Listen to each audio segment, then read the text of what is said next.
il est docteur en sciences politiques, il a décaissé 25 000. Il me dit que les professeurs décaissaient 50 000. Les docteurs décaissaient 25 000. Les invités, les jeunes peuvent décaisser 15 000, 20 000. Mais ce n'est pas ça le plus important. Le plus important, c'est que la fondation va maintenant sortir une short list d'intellectuels au Cameroun pour promouvoir des projets sur la santé mentale. Et tout le monde rêve d'être dans ça, dans cette short list-là. Parce qu'on sait que c'est financé par la fondation BRI. La fondation BRI, c'est quoi? C'est le lobby LGBT au Cameroun. C'est la fille du président de la République. C'est tout ce que vous connaissez. C'est le lobby des grogues, les grogues durs. C'est ça la fondation BRI. Et tout le monde veut être dans les projets. C'est comme le projet SIDA. Le jour qu'on avait arrêté au Langanawon, on a appelé mon père pour dire comment ton frère qu'on a arrêté. Il a dit que mais, vous m'appelez pour que je fasse quoi?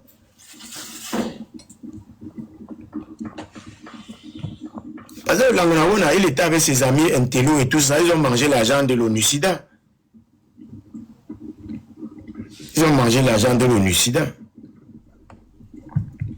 Et maintenant, beaucoup de gens veulent entrer dans la fondation BRI comme consultant. Consultant. Et mon combi même me dit que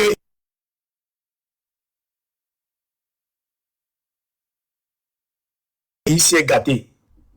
Je lui dis que mais pourquoi Joe? Il me dit que non. Tu t'imagines qu'on est assis devant une groguée. On est assis derrière une groguée. Toutes les vidéos sont là. Il y a encore moins de 2 semaines, elle mopait sa copine Mbeng. Tout le monde voit. Et nous, on est assis derrière et on est poli, on est posé, on est calme. Parce qu'on doit montrer qu'on est attentif. Et on doit rester là jusqu'à la fin. Parce que c'est à la fin qu'on remet l'attestation de participation. C'est à la fin qu'on donne l'argent, qu'on décaisse. Il me dit que vraiment, moi-même, j'étais là comme ça, j'ai la paix.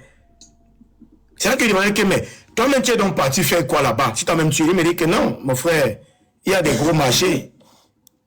Nous, on va être consultant. Moi, il veut juste être consultant. Et pour être dans les consultants, il faut que tu aies participé aux activités, aux premières activités de la fondation. Ça qui, les gars tapent ça, qui veulent les manger, mon frère. Il m'a dit que, gars, moi, je vais être consultant là-bas. J'ai dit que yes.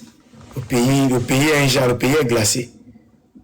Le pays est glacé.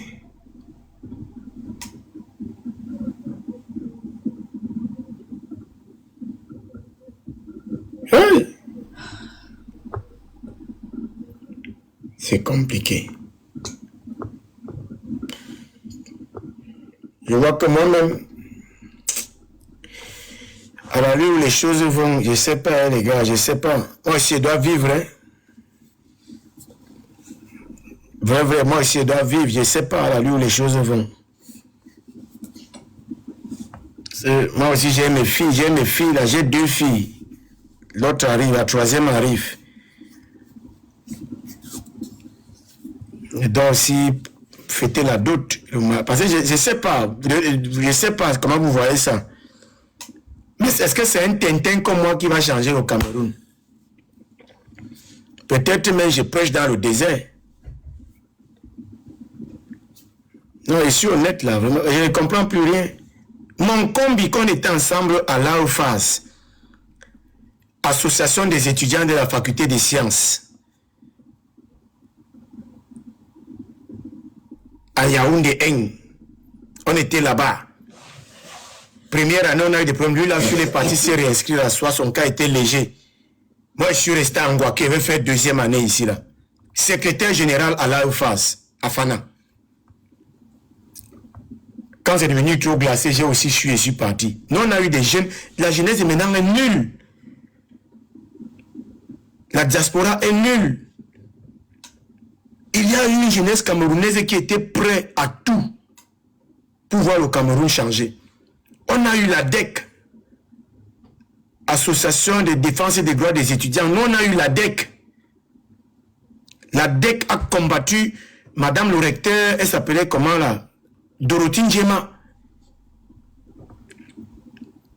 Dorothy Njema. Nous, on a eu la DEC Angwa. La DEC était camerounais, mais le siège c'était Angwa. Où les gars du CED venaient casser les chambres comme ça la nuit pour prélever les gars. Le CED venait casser les chambres pour prélever les gars, aller les fouetter. Et les gars revenaient et ils recommençaient à contester. J'ai eu mes parents à la DEC, IPEM. Je peux le citer parce que je sais que jusqu'à présent, il est toujours dans la même mouvance. IPEM, j'ai eu IPEM à la DEC. Un de mes parrains, celui qui me fait entrer à l'AOFAS. Normalement, je devais même entrer à l'AOFAS comme secrétaire général, mais je suis en première année. Et les autres gens disent que non, mais comment un gars de première année peut être secrétaire général des étudiants de la faculté des sciences en Guaïkélé? Mais on ne peut pas se débarrasser de lui, il est percutant. Nous sommes en décembre. Parce que l'élection, c'était en décembre. On dit que bon, on va les mettre dans le bureau, trouver-lui un poste. Il doit être là pour galvaniser la foule. Il doit être là pour mobiliser. Il doit être là pour porter les revendications. Parce qu'il n'y a pas son camarade. J'ai eu mon parrain IPEM. Il était doctorant en sciences de la Terre et de l'univers. En tout cas, on appelait ça à l'époque STU. Vous savez qu'il y avait le grand commun entre STU et BV. STU et biologie végétale. En tout cas, en première année même, beaucoup de cours étaient mélangés entre STU, biologie végétale et biologie animale. Angwa, pour ceux qui ont fait l'époque là, bon, moi je parle pas des nouveaux mélanges, je connais pas ce qui se passe avant maintenant, donc voilà, vous allez m'excuser, les plus jeunes. Et donc j'avais ce grand frère là, qui était un grand maître à la DEC à l'époque, et qui a vraiment fait, qui a porté beaucoup de batailles, et qui avait refusé de s'exiler. Parce que Madame le recteur Dorothy Njema avait proposé à certains d'aller au Canada, aux États-Unis, en France, etc. Pour les corrompre. Et beaucoup sont partis. Beaucoup en Haïti sont partis dans le grand groupe de la DEC. Parce que tu avais la DEC, siège, le quartier général à Yaoundé, mais tu avais des militants très percutants qui venaient de Bamenda. Oui, c'était l'université, oui, de Bamenda. Tu avais des militants percutants. Le président, par exemple, il y avait Moafo. Vous connaissez Moafo? Non, vous ne pouvez pas connaître. Vous êtes des hier. Il y avait Moafo qui venait de là-bas. À l'université de... Oui, à Bambili. À l'époque, c'était l'ENS de Bambili. Merci, Emmanuel. Merci vraiment. C'était l'ENS de Bambili. Beaucoup de gars venaient de là-bas. Percutants. Des gars qui étaient prêts à sacrifier même leur vie. Pour les étudiants. Pour la jeunesse. Et tu avais maintenant un autre groupe qui venait de Douala. Toutes les manifestations que la DEC organisait devant les MINSUP, tu avais la délégation tout de Bambili qui venait et la délégation de Douala. On avait aussi Fadil qui venait en Gaoundéré avec ses gars. Moi j'étais petit, j'étais rien. J'étais seulement là pour admirer la citoyenneté, le patriotisme des gars. C'est ça qui nous a formés, c'est rien d'autre. C'est parce qu'on a vu des autres faire. On a vu des autres risquer leur vie pour nous.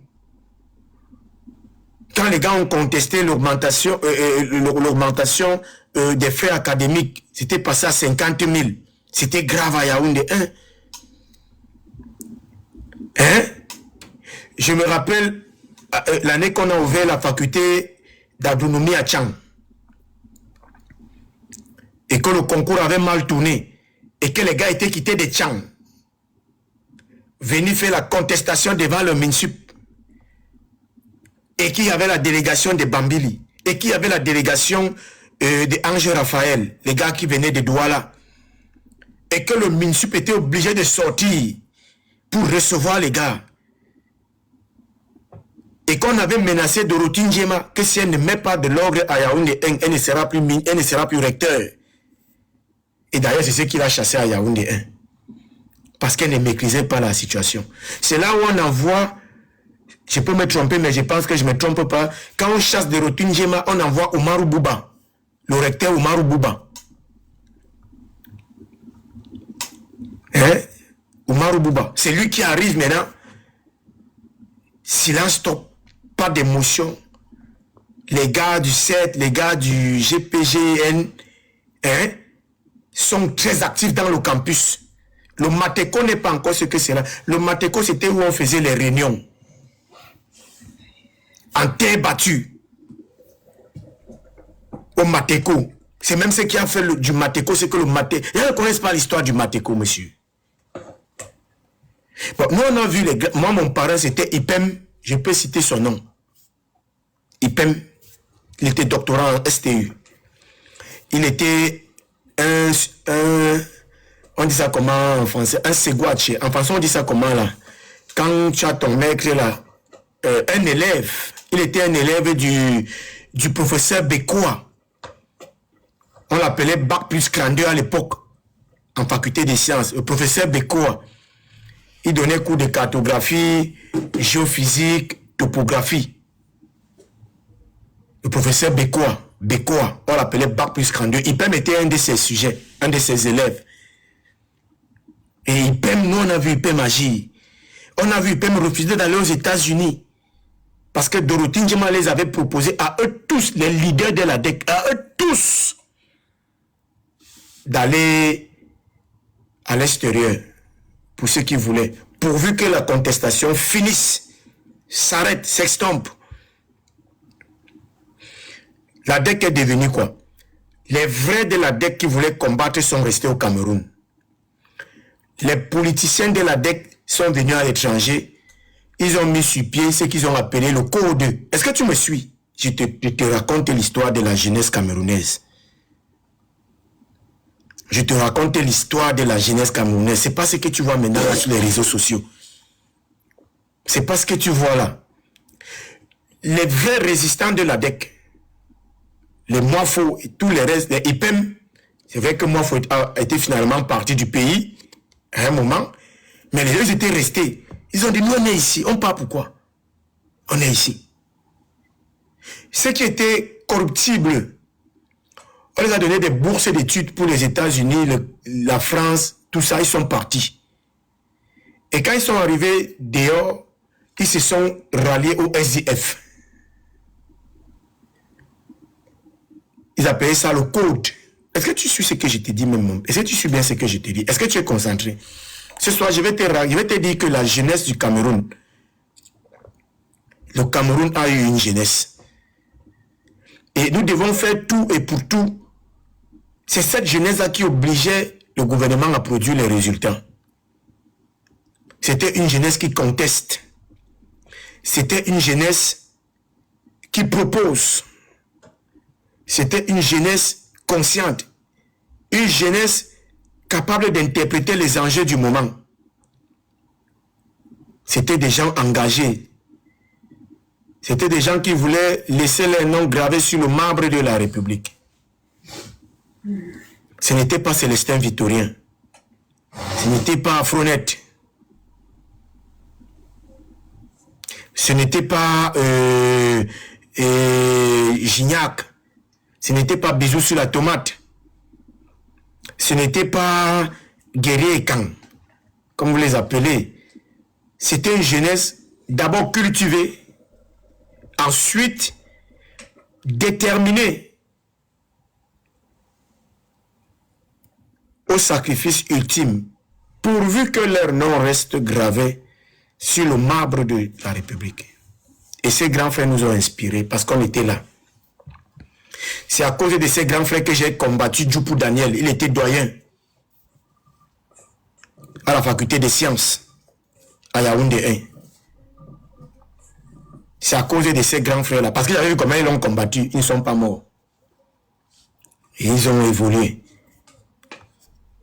C'est à cause de que je me suis opposé au docteur Eli. Eli, il donnait cours de physique. La physique 100, c'était la physique 118 à l'époque. Il donnait cours de physique 118 en STU, BV et BA. Et il était aussi enseignant de physique et d'autres matières à Polytechnique. Et il nous imposait d'acheter le bord de physique pour participer aux travaux pratiques. Et les travaux pratiques comptaient pour, en l'époque on disait les CC, contrôle continu, 30% de la note totale. 30% de la note totale. Et j'étais SGA à l'Alphas. Et j'avais décidé d'affronter Eli. Il y avait aussi le docteur Simo qui donnait la chimie sans graisse. Son laboratoire était net là. Là où il y avait le... Ça allait, tu dépassais le bureau de Djoupou Daniel. Premier étage, tu avais le laboratoire de chimie. La chimie. C'était la chimie sans crainte. Pas sans trait. Chimie sans crainte. De Simo. Lui aussi, il demandait que les gens achètent le bord. Mais on avait la niaque, on avait vu les grands frères faire des choses. Et on disait qu'on va faire comme les grands frères. Maintenant, les jeunes peuvent suivre qui? Au Cameroun. Quel est le modèle qu'on propose à la jeunesse? Rien. Oui, Motapenda, je sais qu'il vient de décéder. Ça, je sais, j'ai vu là. Hein? Les jeunes de maintenant peuvent suivre qui peut inspirer les jeunes de maintenant? Personne. Personne. Qui? Bisous sur la tomate, Amel Kamer, Yann Fort, Étoile Clibienne, Ibana chef d'État, qui? Junior Zogo, qui? Qui? David Boutou, qui dit une chose lundi, dit une autre chose mardi. Muriel Blanche, non mais soyons sérieux. Et donc on est foutus, nous sommes foutus. Complètement foutus. Nous sommes foutus. Qui est le modèle qui est le meilleur ami de la jeunesse camerounaise actuellement? C'est Waman Duterre. Le Camerounais le plus suivi, c'est Waman Duterre. Waman Duterre. Le deuxième Camerounais le plus suivi, c'est Samuel Eto'o.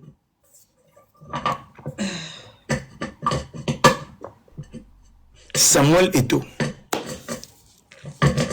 Je ne vais pas parler de lui, il ne faut pas que les abeilles viennent ici comme ça m'embêter. Je ne parlerai pas de Samuel Eto'o. Je dis juste les choses. Après, vous avez... on est dans un pays à l'envers. Une fille qui vend du tarot, je ne sais pas moi où c'est où là, on appelle quoi, Mayol Francine. Une fille qui vend du tarot, qui est même sale, selon moi, de temps en temps, quand je la vois. Parce que je suis parti là-bas manger, après je n'ai pas mangé, je suis quitté, je suis parti. C'était sale. J'avais dit, j'avais raconté ça à un ami en 2024, que je suis arrivé au pays, je voulais manger du tarot. En tout, je voulais manger dans un restaurant. C'est son truc que je suivais, je suis parti là-bas, c'était sale, je suis sorti de ça. La première dame est assise. Les gars, ils ont versé les valeurs. Tout un président de l'Africa Foot, icône mondiale, se met derrière Mayol Francine. Je suis avec mon bestie, allez le voir tout à l'heure, il est placé derrière là comme un tintin. Lui-même, il est en manque de, il est en perte de vitesse. Il est prêt à faire du n'importe quoi pour exister. Au point où de devenir le bestie. Lui, il est devenu le bestie de Mayol Francine. Samuel Eto'o, lui, il est devenu le bestie de Mayol Francine. Il est son bestie. Samuel Eto'o, maintenant, Zizou, lui, coule les vestes. Samuel Eto'o. Zizou, il y a un petit qu'on appelle Zizou, là. Zizou, lui, coule les vestes. On coule les vestes à Samuel Eto'o. Et il prend la peste. Zizou.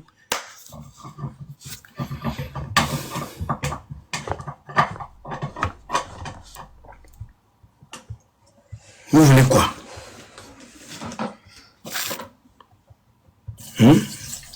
C'est compliqué, les gars. C'est glacé. Le pays est dans la glace. C'est glacé.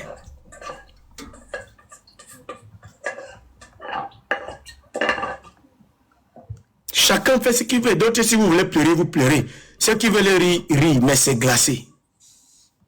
Samuel Eto'o est le bestie, un milliardaire en dollars, en euros, en pétrochimie, je ne sais pas moi en quelle monnaie. Il est le bestie de Mayol Francine. Mayol Francine, c'est qui? Dès que j'ai vu ça, je suis allé regarder même son profil. Mayol, elle fait les vidéos, elle baisse au pantalon jusqu'ici en bas, elle danse.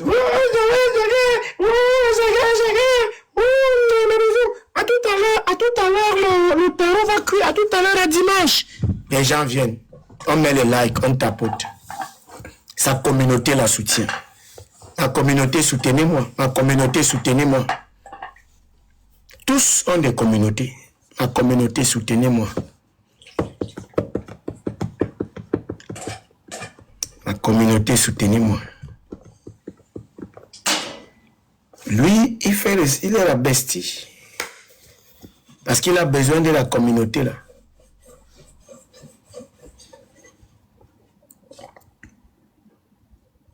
Je vois les gens parler de Miss Cameroun. Moi, j'ai été impliqué dans Miss Cameroun il y a encore 5 ans. 5 ans, 6 ans. J'étais au cœur du ballon. C'est de la poubelle. C'est un circuit de woubiisme féminin. C'est un circuit pédorace. C'est un circuit de cassage de derrière.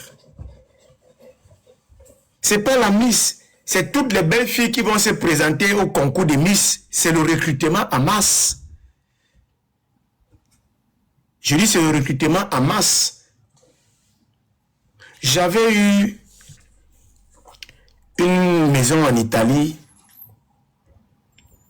une firme qui produit, il va être tautologique, qui produit des produits cosmétiques.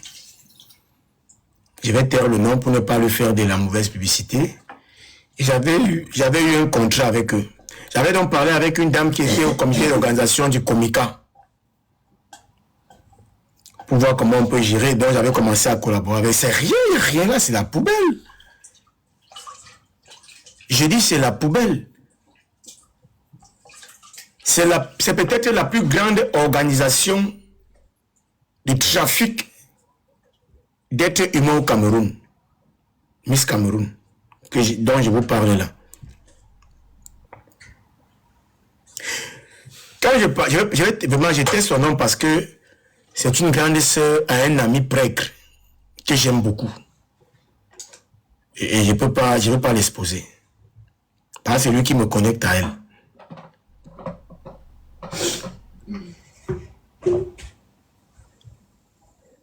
Non, tu vraiment... non, vraiment... Même toi-même d'abord, quand tu viens là, on te met à l'aise. On te met à l'aise. On te dérange pas. Je dis, mais c'est pas possible. Moi, je veux l'argent. Est-ce que tu me mettes à l'aise? Je veux l'argent. Je vais signer un partenariat avec vous pour que vous rendiez les produits visibles et que les produits se vendent. Là, tu me parles de me mettre à l'aise. Tu me mets à l'aise de quoi? La majorité des sponsors du Comica sponsorisent pour prendre la go et aller tabasser. Les filles la souffrent. Je sais de quoi je parle. C'est que vous, ça est comme ça, on vient pas. Je dis, je sais de quoi je parle.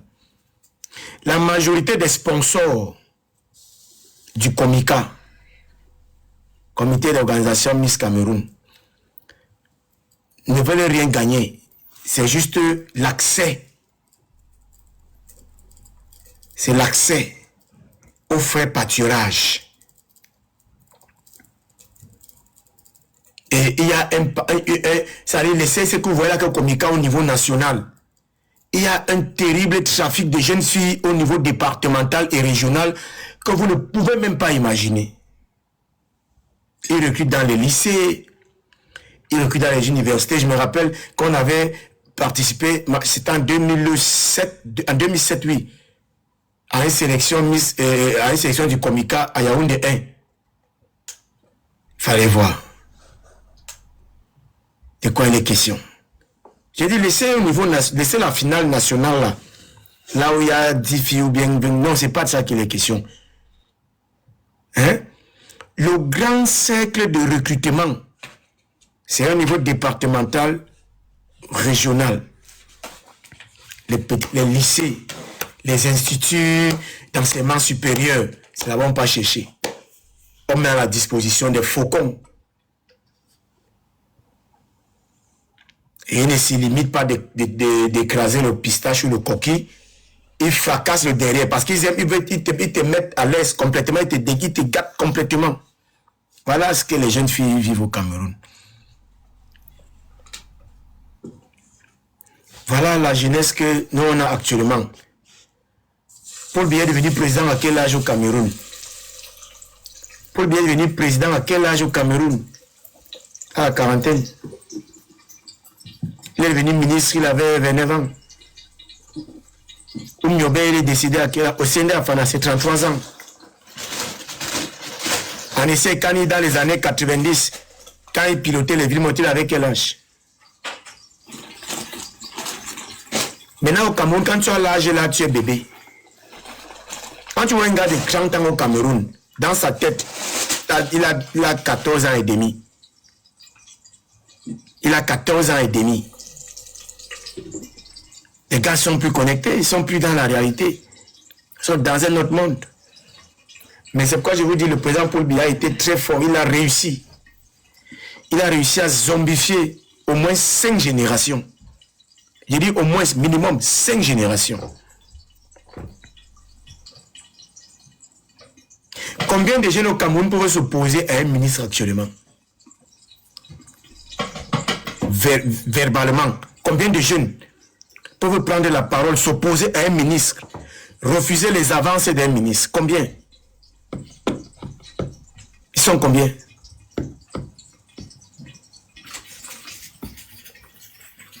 Nous, quand on était des activistes en Guayaquil, on ne voulait plutôt pas s'afficher avec les ministres. Parce qu'on savait que s'afficher avec les barons du régime signifiait que tu es corrompu. Maintenant, la tendance est inversée. C'est celui qui s'affiche avec les barons du régime qui est quelque chose.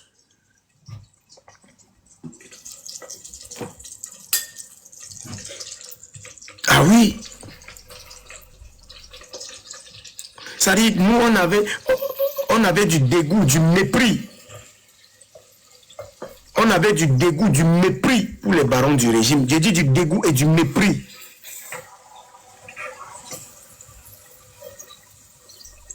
C'était une honte qu'on te voit marcher avec ces gens. J'ai dit c'était une honte. Je me rappelle, j'organisais un tournoi à la Chapelle Mangué, Festi Chapelle, de 2005 à Montant. J'avais un championnat que j'organisais à la Chapelle Mangué, avec le Festi Chapelle. J'avais mon meilleur ami, il est toujours Achille Yemeli, le monument, Achille le monument. Ça veut dire qu'on organisait le championnat. On ne sait pas par contre on peut commencer par lui demander les ballons et les maillots à Etundingwa. Il était à côté. Ses émissaires venaient nous voir, qu'aller voir le ministre parce qu'il va être parrain du championnat. Mais on avait la difficulté. Parce qu'on disait, moi je me disais, mais on va me voir que je suis le ministre, mon frère. Ça veut dire que je suis du RDPC. Ça veut dire que je suis corrompu. Ça m'embêtait. Moi je parle à mon vision. Si un gars de Mangué, il peut témoigner. Parce qu'il y a beaucoup de non-nèmes là qui sont devenus des gens seulement depuis les réseaux sociaux. Je m'appelle Afana Bobo à Mangué. Bobo, le Bobi. Les Lions indomptables que vous voyez là, beaucoup ont joué dans mon tournoi des petits Gaules. Parce que je suis précurseur du football salle au Cameroun. Le plus grand championnat des petits Gaules à Yaoundé, à l'époque, c'est moi qui organisais. J'ai dit le plus grand championnat des petits Gaules dans tout Yaoundé. À l'époque, au Cameroun, c'est moi qui avais créé et organisé à Chapelle Mangué. On appelait ça le Festi Chapelle. Et j'avais la difficulté, j'avais la peine à aller toquer chez Etundingwa. Chez Etundingwa. Pour lui demander les maillots et les ballons. Ça m'embêtait. Je préférais avec mon staff, je rends hommage aux Zati, le tout-puissant Ebassa. Je rends hommage à mon cousin personnel, Ghislain. C'est mon cousin. Ça, c'était notre... On était 4 dans le staff. Bon, il y avait aussi manager Janvier. On était 5 pour être honnête. Moi, Achille Le Monument, Gislain, et Bassa, et Janvier. On préférait faire du porte-à-porte chez les pauvres pour collecter les maillots et les ballons et organiser notre championnat en paix. En paix.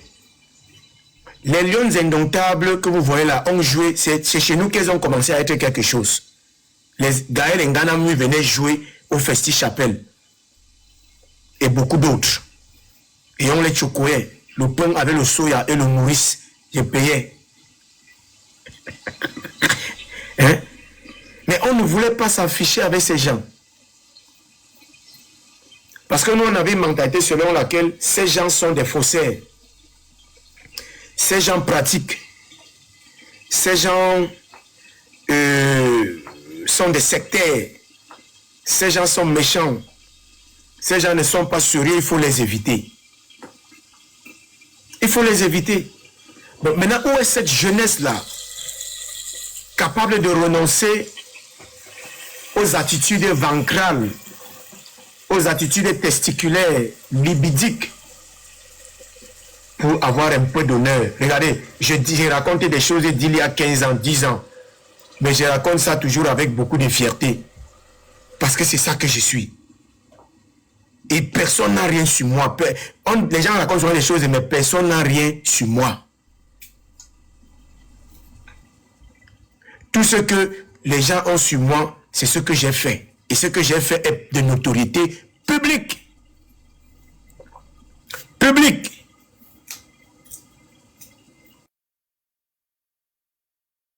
C'est-à-dire, on ne s'improvise pas. Si tu pars à Mangué, tu demandes le bobi, on te dit c'est qui le bobi? C'est moi, Afana. Si tu pars en Vogada, tu demandes le bobi c'est qui? On te dit c'est qui le bobi? Quand je dis que j'ai vendu les brochettes pour avoir mon indépendance et garder ma dignité, c'est de ça qu'il est question.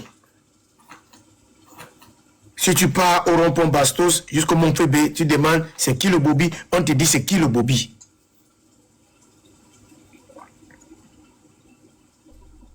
C'est pourquoi je dis, ceux qui ont l'intention d'être des gens dans le Cameroun de demain, faites attention à tout ce que vous posez comme acte à partir de maintenant. Parce que sinon, dans 2 ans, dans 3 ans, dans 4 ans, dans 5 ans, on vous sortira vos sextapes, comme Zenam dit là. On va vous sortir vos 100 calissons. Comme on a sorti les 100 calissons de Vincent Sosten Fouda. Comme on sort les 100 calissons des gens à gauche et à droite. Et on va vous tenir, on va vous contrôler. Faites attention. Même pour dire bonjour à une fille, surveillez d'abord à qui vous dites bonjour. Parce que même votre bonjour pourra être interprété demain comme un acte d'infidélité. C'est le sacrifice. Oui, pour rester, pour parler libre, il faut faire attention. Vraiment, je suis sérieux, les gars. C'est-à-dire, même pour dire bonjour à une fille, comment tu vas, ou à un garçon, vous devez réfléchir à 4 tirets. Parce que le bonjour que vous dites aujourd'hui, là, le comment ça va d'aujourd'hui, demain peut être que tu m'avais dragué. Demain peut être la chose qui va te gâter la carrière. Vous devez être attentif. Vous devez apprendre à renoncer à certains plaisirs.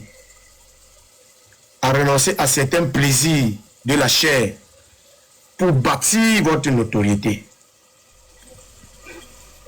Sinon, vous ne pouvez rien. Il n'y a rien. Je suis honnête avec vous. Il n'y a rien. Je combats les écantres depuis 1 an et demi. Aucun d'entre eux n'a rien à dire sur moi. Pourtant, il y a eu des possibilités où je pouvais être tenté. Beaucoup de femmes écantres m'ont dragué. Quand je passais de temps en temps sur les panels. Oh bonjour, tu es beau. Oh bonjour, viens manger le sanga. Oh bonjour, quand tu passes à Paris, viens, je te fais le corps des étoiles. Il ne répond pas, je vois. Il met le cœur. Il met le pouce noir. Je passe, je continue. Il dit, mais je continue. Imaginez si j'étais allé manger le coq. Par exemple, je fais un exemple simple. Hein? Non, Emmanuel, ne viens pas déranger ici. Imaginez si j'étais allé manger le coq, ou bien le sanga, ou le mfiango wondo. Bon, chez Princesse et Kang, ou bien chez Elise Bissot, ce que j'ai fait comment maintenant? Hein? Ce que je fais comment maintenant? C'est que je gère ça comment maintenant? Hein? C'est que je vais gérer ça comment maintenant? Hein? Donc, apprenez, vous savez,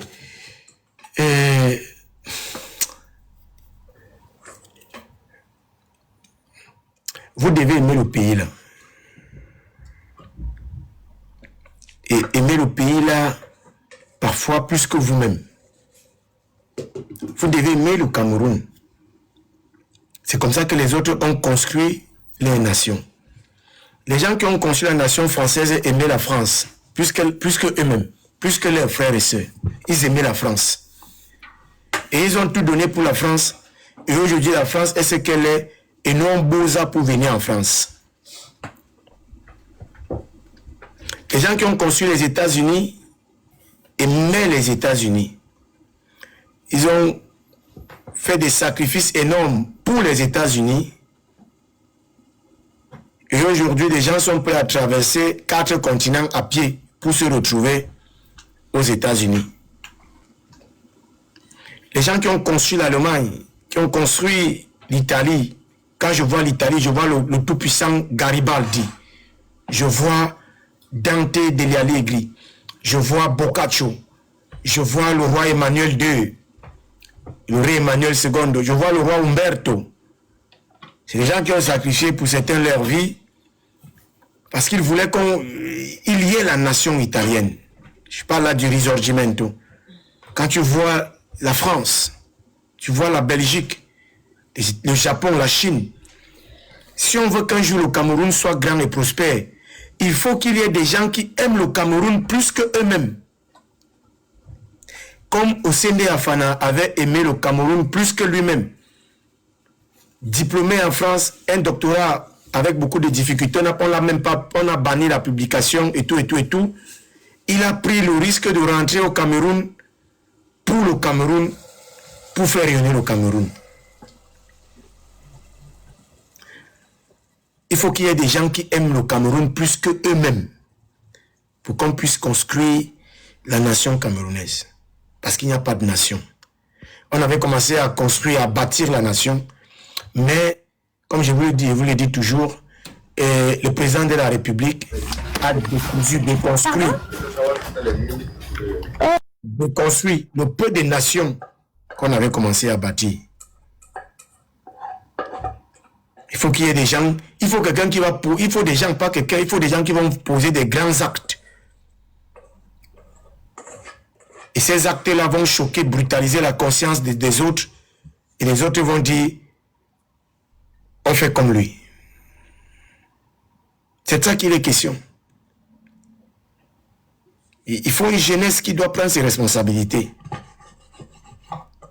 Sinon, notre jeunesse est incarnée par Brenda Biya, avec la fondation BRI. J'avais dit par exemple il y a 2 ans, comment avec tout l'intellectuel, le cogito qu'il y a en Occident, l'opposition camerounaise peut être représentée par la base. Les gens m'ont attaqué. J'avais dit il y a 2 ans. J'avais dit mais soyons sérieux. Je ne dis pas que les gens de la base ne sont rien. Je ne dis pas qu'ils ne sont pas des êtres humains. Mais comment avec tous les jeunes Camerounais qui sont en Occident,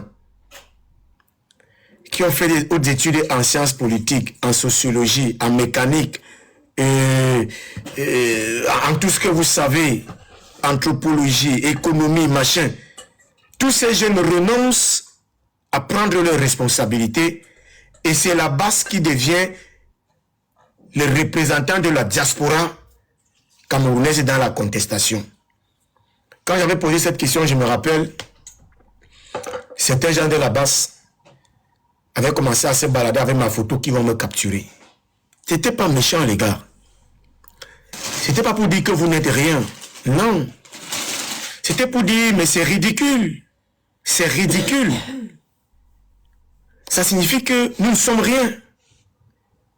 C'est-à-dire avec tous les docteurs qui sont diplômés en Occident, avec tous les maîtres, les licenciés, les ingénieurs, les hommes d'affaires qu'il y a en Occident, ceux qui portent la voix de la contestation, c'est la basse. Et j'avais dessiné le profil de la basse. Des calibri, des Max Senior, des individus qui ne connaissent pas écrire les noms, qui sont venus, comme on sait, y compris moi-même, qui n'ont rien dans la tête et qui utilisent la contestation pour avoir les papiers. C'est une manière de dire que mais la diaspora est muette. La diaspora camerounaise est muette. Et c'est pourquoi, comme la nature a horreur du vide, des concitoyens peuvent profiter de ce vide pour devenir quelque chose et représenter quelque chose qu'en réalité ils ne représentent pas. Soyons sérieux. De tous les enfants qui se diplôment en ingénierie en Allemagne, dans les polytechniques en France, les écoles de politique, d'économie, tout ça partout en Occident, c'est Calibro qui représente tout ça. Je ne dis pas qu'il n'est rien. Il faut comprendre ce que je dis dans le fond.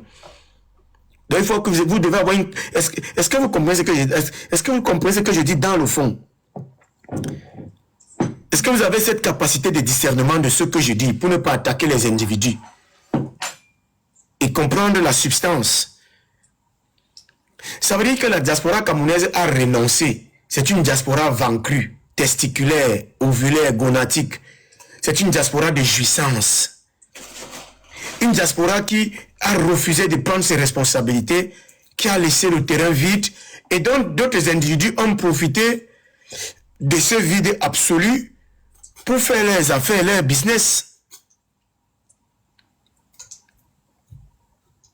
Comment vous voulez que moi, par exemple, Bobo, après 8 ans d'études, je dois partager les posts de Calibro pour dire qu'il a raison? Ou bien de Max Senior pour dire qu'il a raison?